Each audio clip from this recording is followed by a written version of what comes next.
Ali, first, thank you very much for this time you are giving us in order to talk about this new project about helping women to reach Formula One, to reach Formula E, to reach the highest steps in automobile racing cars. So my first question is, you're working with David Coulthard. He's famous. Everybody knows he has 13 victories in Formula One. Williams, then he drove for McLaren, then he moved into Red Bull. But who are the other people involved in this work? Yeah, so David Coulthard obviously has a lot of experience in the sport. He is a 13-time Grand Prix winner, and he has always had a passion for giving opportunities to women in motorsport. He has a very personal backstory. He and his sister were both involved in karting, and she was very talented, but he says that all the support went to him, so he was able to develop his career in the sport and she wasn't. He then got involved in the W Series when that kicked off, and now is working with us. So he joined forces with a very well-known entrepreneur here in Europe called Karel Komarek, who is Czech. And he also loves the sport and really wanted to, in a philanthropic and supportive way, invest in a venture that would help women in the sport. They came up with this idea of focusing specifically on taking young female driving talent and helping it develop through the pathway into Formula One. I joined as the chief executive in March. So my background is in both sport and in government. So I've worked at an organisation called Sport England, which is a significant funding body for sport here in the UK. And I've also worked in government with the UK Prime Minister and other politicians. We then have two very other experienced people on our board. Our chair, Karen Webb-Moss, who was also the chair of British Swimming and has lots of experience in sport. And then we have Kate Bevan, who worked in Formula One for over 20 years, initially with Bernie Ecclestone and then all the way through to the sale of the sport, an investment from Liberty Media. So we have a very experienced core team, and we are building out that team now with other specialisms. Here is a huge question, because we know that men and women are equally under a crash helmet. You can identify who's who. But why do you think big enterprises do not invest in women drivers? That's one of the beauties of the sport, is when the helmet is on, it doesn't matter who is underneath the helmet. It's really just about, are you fast enough?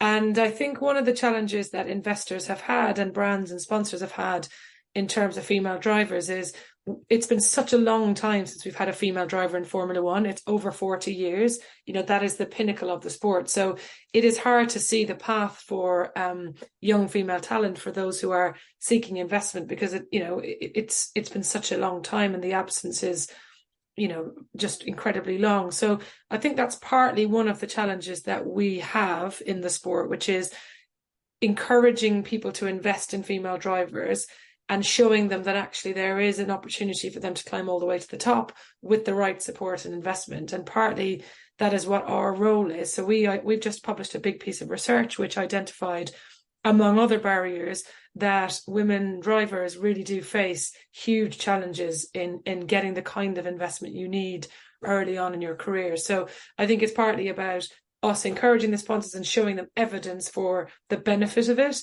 So one of the things we were able to show with our research was that fans of the sport really would reward sponsors if they backed female drivers. They told us they would watch more, listen more, buy more products.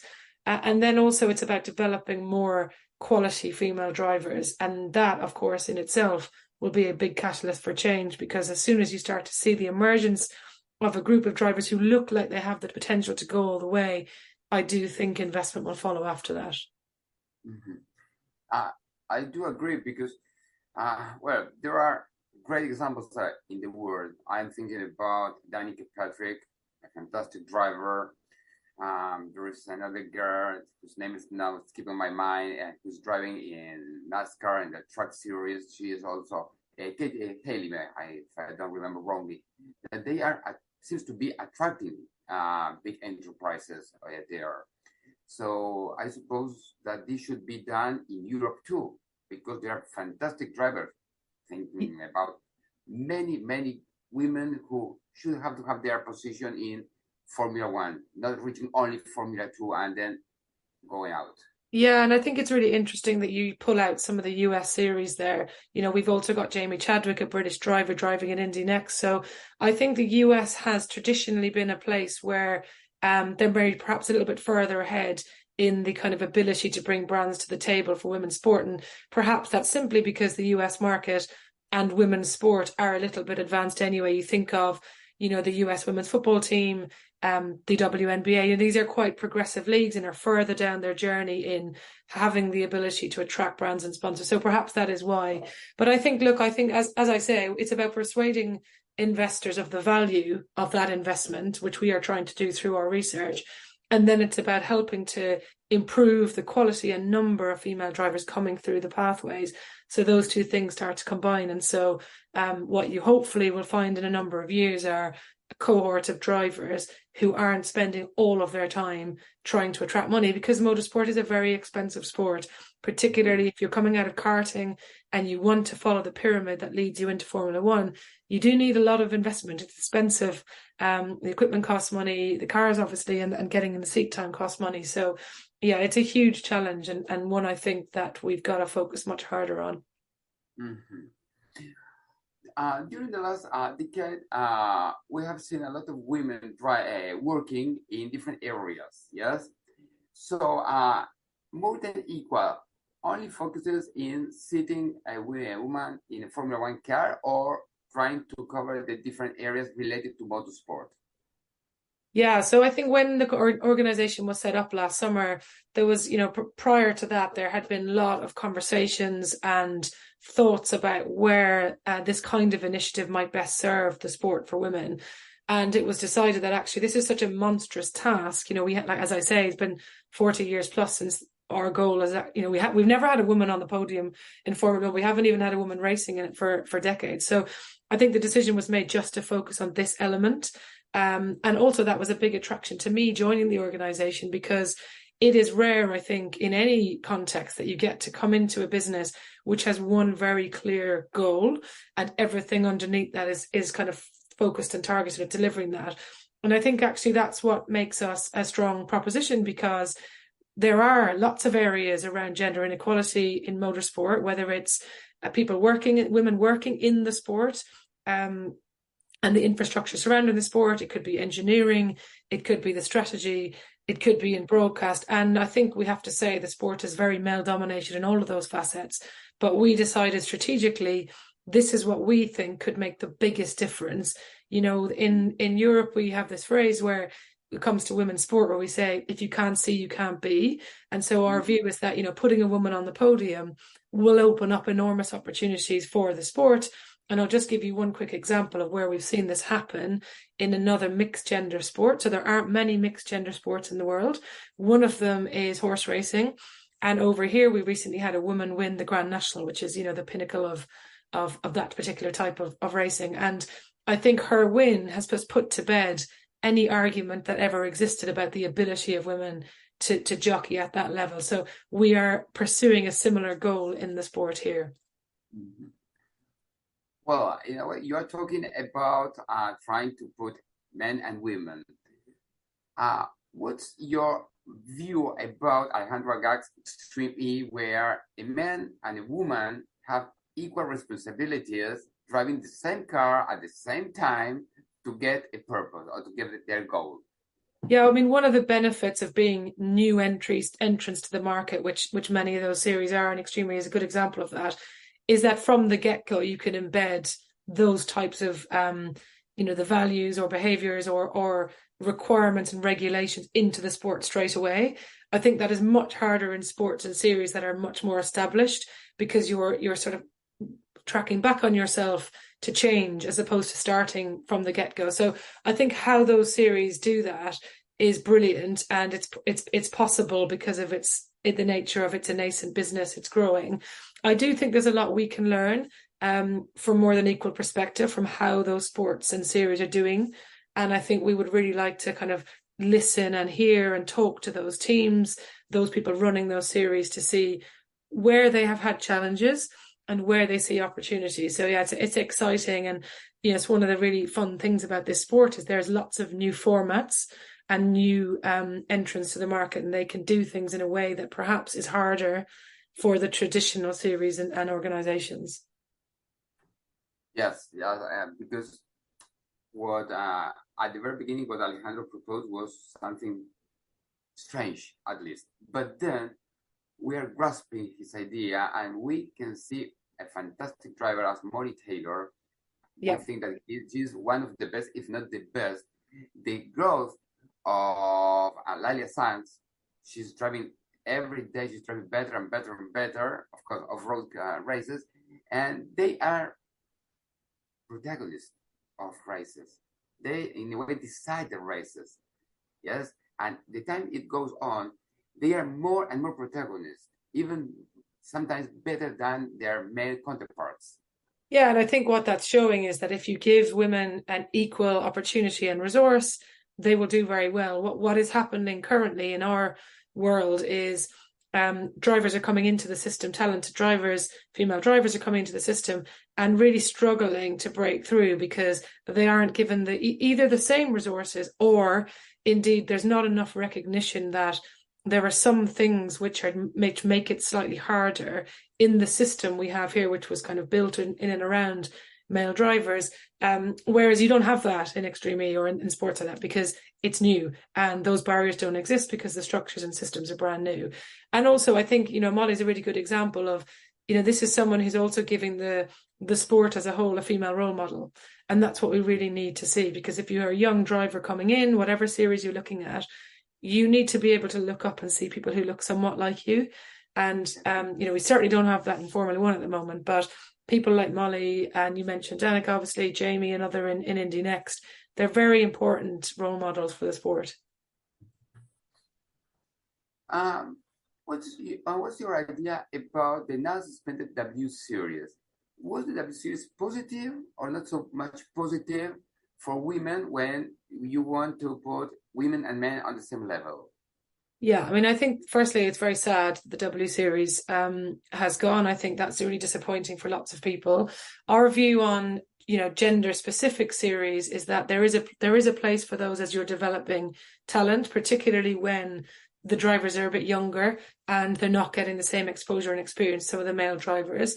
I do think the W Series gave women in the sport incredible visibility and profile, and it gave an opportunity for a good number of women to have a go at professional driving. So from that aspect, I think it is sad it's gone. I think that we now have another gender specific series called the Formula One Academy. We just need to make sure that those series still do offer a route back in to the mixed gender part of the sport, and that they don't become a route out, because that it really should be about development. So yeah, sad the W Series is gone. I think the business model was always going to be challenging. There was a high cost overhead, but it did some brilliant things. No, because at the very beginning, this is a question. At the very beginning, I have listened to many female drivers in a way who didn't like the idea of splitting men and women. Mm-hmm. And in a way, it's like the W Series didn't reach so many seasons to see their results. Suppose there were 2 or 3 championships, and Jamie Chadwick was the champion. She was unbeatable over there. That's my question about it was positive or not so much positive. Yeah, and from Jamie's perspective, she's been able to go on and get a seat in Indy Next and is continuing to build her profile. But I think probably there aren't enough, high quality female drivers at the level to be able to sustain a series that was, spending as much money as it was spending. But like I say, I think the gender specific series are helpful at a specific point in development, and we just need to make sure that those girls who do take part in series that exist have a way to then, build their talent and skill and come back into the system and mixed gender race, not they hit a ceiling and it's not possible for them to progress, which I'm sure those running the academy, for example, are absolutely thinking about. Mm-hmm. You were telling that over 40 years ago was the last woman driving a Formula One car. I remember she was Giovanna Amati, and she tried twice to qualify a Lousy Brabham. poor problem, poor Giovanna. But when the 70s and the 80s happened, and we got this Cyril Wilson, we got Lella Lombardi, I think it was a bit simpler or easier to reach Formula One. There were more cars and more opportunities. Do you think that these opportunities can be open nowadays with only 20 cars on track? Well, I think that, the sport has come on so much in the last number of years, particularly the last 5. And I think there's so much more investment in the sport now that the ability to get a seat in Formula One is becoming hugely competitive. And so, yes, it's much harder from that respect. There are, drivers in Formula 2 and 3 and IndyCar and other places who have significant funding and have been training and driving for a very long time before they get into Formula One. So, yes, it's harder. I mean, one of the things that we say is that, success in elite motorsport is incredibly difficult. We're not trying to make it easier for women. We're just trying to make it equally difficult and making sure that there is a level playing field in terms of the way in which people can move into the sport. And I think for sure, if we are going to have a woman in Formula One and get a woman on the podium winning, she's going to have to be unbelievably talented, unbelievably fast. And, as David Coulthard always says, the stopwatch doesn't lie. And that ultimately is what it comes down to. So yes, it is more competitive than ever. But if you are fast enough and good enough, you'll get a seat. To start rounding up, and thank you for your time. And are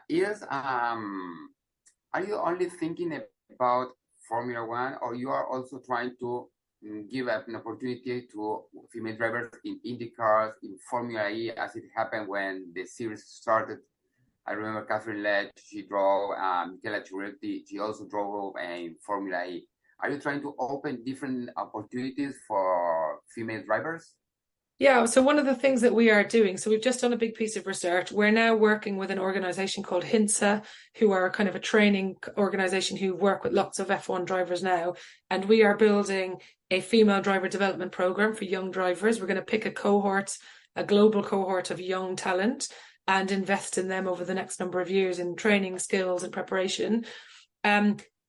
That cohort, yes, what we want is, of course, for them to have an opportunity and be good enough to move into F1 eventually in a number of years. But the truth, as you've already identified, is that's very hard, and it may be a very small number are good enough. Therefore, our presumption is if we have invested in several years of training and support and technical skills in female drivers, it is likely they will then go on and compete in other parts of the sport. So I would like to think that in a number of years, there'll be lots of drivers, female drivers, who've been through our program, and they may not make it to F1, although hopefully some do. And that is our kind of goal and belief, but many will take part in other series. So, that's the reality, is that, if we took 20 drivers and trained them, only 1 or 2 might actually have the ability to make it at the very top echelon, but there would be many more with the skills, equipped to compete in other series. And I think that'll be really fun to see how that plays out. Mm-hmm. Well, Ali Donnelly, I want to take out more time. I want to thank you for this time. And well, we are going to get you in touch again in order to see how More Than Equal goes on. And really, we want to wish you the best of the successes, and I hope to see a girl driving in Formula One in a competitive car, yes, in a competitive car, and showing her ability against their male drivers rivals, because under the crash helmet, we are all the same. Yes, thank you so much. I look forward to staying in touch with you.